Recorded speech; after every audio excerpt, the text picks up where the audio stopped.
जमीन पर कब्जा दिलाने और तामीरात को लेकर कदीम भोपाल के 3 थानों में कर्फ्यू लगाया गया। देर रात को कर्फ्यू लगाया गया, फिर दफा 144 का निफाज देर रात को कर दिया गया।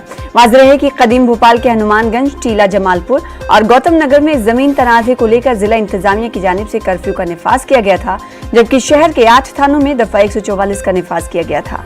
हालात साजगार होने के बाद जिला इंतजामिया ने रात 12 बजे के बाद से 3 थानों में कर्फ्यू को हटाकर दफा 144 का निफाज कर दिया है, जबकि जिन थानों में दफा 144 का निफाज किया गया था उसे पूरी तरह से हटा दिया गया है। जमीन पर कब्जा दिलाने और तामीरात को लेकर कदीम भोपाल के 3 थानों में लगाया गया कर्फ्यू देर रात हटाकर दफा 144 का निफाज कर दिया गया है, यानी हालात साजगार हैं। मेहताब आलम हमारे साथ मजीद अपडेट के साथ जुड़ रहे हैं भोपाल से। मेहताब, बताइएगा पूरी खबर दरअसल है क्या और इस वक्त हालात क्या है, क्योंकि पहले कर्फ्यू लगाया गया था लेकिन अब कर्फ्यू हटाकर दफा 144 का निफाज कर दिया गया है, यानी हालात अब साजगार हैं। यकीनी तौर पर हालात साजगार है और इस हालात साजगार में इंतजामिया के साथ साथ यहाँ के लोगों ने जो ताउन पेश किया है, ये उसकी मिसाल है कि कल जो जिन 3 थानों में हनुमानगंज, किला जमालपुर और गौतम नगर में जमीन पर कब्जा दिलाने को लेकर जो कर्फ्यू लगाया गया था, वहां पर दफा 144 के बाकी शहर के इलाकों में जो 144 का निफाज था उसे पूरी तरह से हटा दिया गया है।